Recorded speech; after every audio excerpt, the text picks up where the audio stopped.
Hey, Peace World, thanks for pressing play on another Pay Me No Mind sports and entertainment video. My name is Wood. Let's jump right into some bite down boxing talk. Um, I was trying to stay consistent with on a weekly basis, giving my bite down performer of the weekend. So I was like, yeah, I got to come back and do that. And the card Saturday actually wasn't that bad. You can check out the prelims on FS1. I did miss most of them, but I checked out the Morrell and Gavronski, headline portion that was on Fox Sports, and it wasn't too bad. So let me give my quick summary as well as of the card, and then get to my bite down performer of the week. I'm gonna go ahead and start up top with Morrell. What is it? Cuban, now living in Minnesota. Super middleweight, only 4-0 after this win. A third round stoppage of Mike Gavronski. They were on the call, they were very adamant about Gavronski being able to test Morrell. I knew it was a bad loss that Gavronski had that gave me very little confidence in him. And it actually happened in 2018 against Jesse Hart. A third round TKO, who's not the most explosive puncher or finisher, but he got him out of there in the third round. So here, Morrell's performance was pretty much, it was impressive. I can't take anything away from him, or knock him in any way. He saw what was in front of him, and he dealt with him accordingly. Got the knockout with straight left hand at the end of the knockdown at the end of the first round. Gavronski was on roller skates most of the 3 rounds.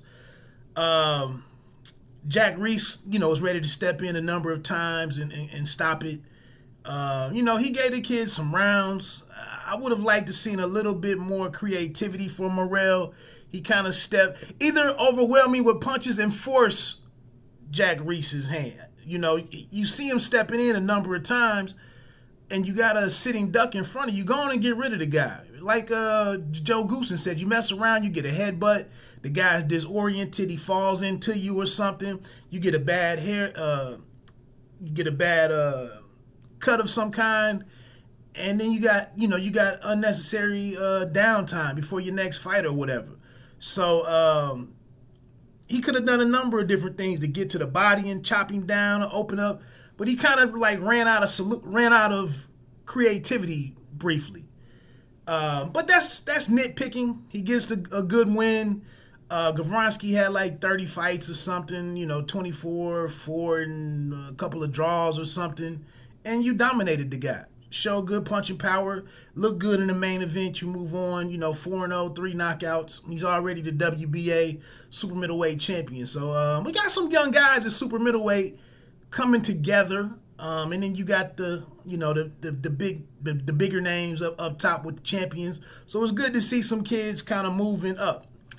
Also on the card was Juan Macias Montiel against veteran James Kirkland. Wow. They showed, shout out to Christopher Pearson from Trotwood, Ohio, nearby. They showed him on the pads earlier in the night, like maybe a fight or two before he was going on, and he looked very slow on the pads. I couldn't tell if he was doing it intentionally in slow motion or if like he's really just shot.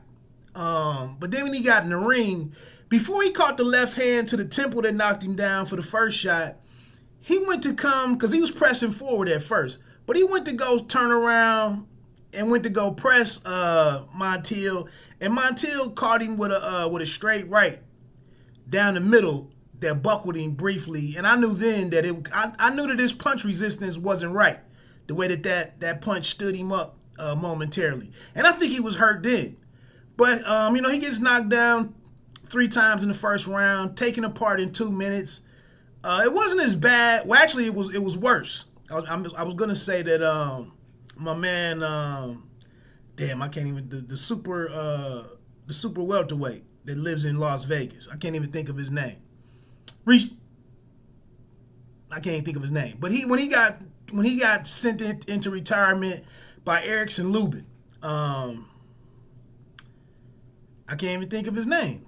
But it was almost that situation, but this was way more. This was to borrow a phrase from Sean Porter. It was hard. It was difficult to watch because he was defenseless for most of it, and still trying to press forward with no defense. So anyway, that makes Juan Macias Montiel my bite down performer of the week. He moves to what, 22-4-2. Hey, he's either knockout or lose because he's 22-4-2 with 22 knockouts. But that fight, getting a name like Kirkland on your resume lines you up for a bigger, future fight. Maybe, likely as an opponent, but, this kid with 4 losses can go on and do something and serve some kind of, purpose to somebody where he can earn a good payday and maybe, with his punching power, has a chance to win. But yeah, Kirkland, you hate to see it end like that, but it's strange that they don't see these, the people around him don't see the slide in camp. Maybe you do, but it's and you keep it to yourself. But if you see the guy in trouble early on, you have a quicker. You let him get this payday, and then you have a quick lead. You have a quick draw to stop the fight. That was ugly. So that would be my bite down performer of the week, Juan Macias Montiel. Also, who could have been in the running, had a hell of a performance. I could add this kid to my a month and a half or so ago. I did a list of super lightweights to watch, all under like 25, except for the one Turkish kid.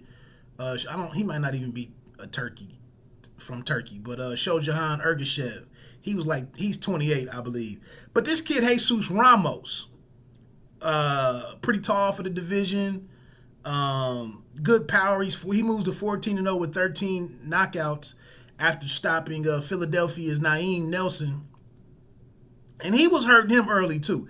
I love how he just started chopping this guy's body apart, chopping his body up, and making a way for the knockout to come in due time.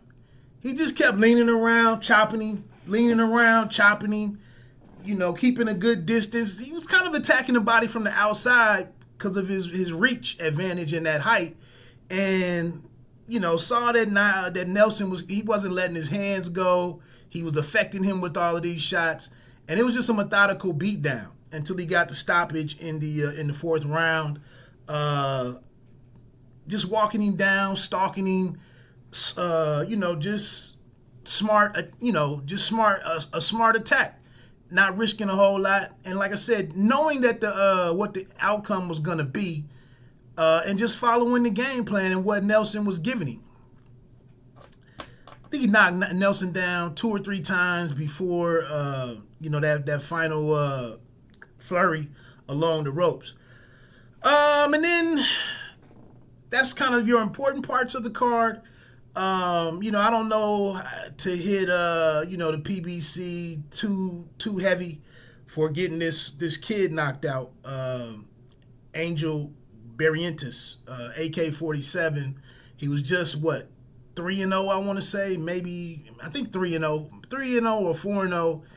And I said this last week about the Canelo fight. A lot of times if you watch the prospects, a lot of times they try to get these kids with height advantages. They match them up with a lot of smaller fighters, thinking that reach advantage and their progress, in development, that'll be a good advantage for them to move through some of these fights and become seasoned. And then I was talking about how Canelo Alvarez is a short guy now, being up at super middleweight, who's showing you how a seasoned small guy can actually take apart bigger opponents. And here it is. They have Barrientos in here against Tuscaloosa, Alabama's Travon Lawson, who could have been the bite down performer of the week. But stopping Barrientos, who's not even a prospect yet, stopping him in the third round, I believe, doesn't have the name of James Kirkland. But, he probably gets to be on another PBC show or, and whatnot. But Barrientos, kind of was looking good, using that, operating from long range, dictating the fight. But shout out to Travon Lawson for, he didn't duplicate what Canelo did against Callum Smith. He kind of got into a place of being frustrated before he got to where he needed to be, which was inside of all of that range. And one thing with a kid that's taller and longer, how can you not compromise, your defense and your guard, and let this smaller person get you tangled up? Can you get your hands back quick enough to get your guard up? Can you cover up and just fight smart and tall, or tall and smart? And Travon Lawson finally got him inside, mixed it up a little bit, got the kid out of sorts, landed a couple of right hands to hurt him, and then landed that big right hand that really snapped his head back. And it'll be interesting to see how they bring Barrientos back. I thought this other kid was fighting this weekend, Carlos. I can't think of his last name, but he got knocked out before COVID hit. I believe was an Olympian and whatnot. He got stopped, but he got beat up over like 5 or 6 rounds before he was stopped by some cat named Renee or something. So I don't, it'll be interesting to see how they bring the kid back. I think Sean Porter made a good point that, you have this knockout on you. He got up saying that he was ready to continue. He did get up, from a big shot. And maybe that's because he's young and in good shape. But, how do we look at knockouts? How do we look at being dropped? He got hit with a couple of good rights in a row. So it's not like he's just super chinny. He got hurt and then was defenseless, and the guy was smart enough to follow that the last punch up with another big punch, snapped his head back, and knocked him out. And he was, underneath the turnbuckle, kind of similar to Leo Santa Cruz against Tank Davis. But like I said, he did get up. He just didn't get a proper response to be able to continue. So, they'll figure out what to do. I don't think it's the end for the kid, but you don't want that to happen to some kids that you plan on doing some big things with, and getting on a nice roll and developing them. So it is a major step back, but Travon Lawson gets takes the step forward, and we'll see what happens. I did see Alantez Fox beat Marco Hernandez. I watched the end of that one, so shout out to Fox. Sounds like he won it by a decent margin. Another kid that I mentioned, another fighter on there that got a win was Radzab Butayev. I mentioned this dude a while ago as being a possible opponent for. Now he's only like 13-0, I believe, maybe even 11-0 or something. But he's coming over from like Dagestan. I don't know if that's a Russian province. That's where Nurmagomedov is from. But a hard, a gritty guy. He fought Besputin. I believe they might have changed that. The outcome of that fight might be a no contest because of Besputin having some PD issues after the fight. But he's rugged, durable guy. I just thought at some point maybe he could be a guy that that Jaron Ennis was matched with. But now Jaron Ennis was attracting or getting matched with a guy like Thomas Delorme. He might not need a guy like Butayev at this point. So he got a win. Atlantes Fox. Chavez Barrientos got a third round stoppage, I believe. The twin brother of Angel. And I thought it was one other name on there that's escaping me at the moment. But anyway, that's it. Bite down performer Juan Macias Montiel. Salute to David Morrell for moving on with a big outing, and the win over Gavronski. And honestly, not that bad of a card for for PBC on Fox. I'm sure a lot of most people didn't know a lot of these guys or why they should care about any of these guys, but the action was pretty good. So that's it. Bite down, boxing. Don't let them count you out. Pay me no mind. Sports and entertainment. You don't have to be great to start, but you have to start to be great. Anyway, enjoy the rest of your day. Peace.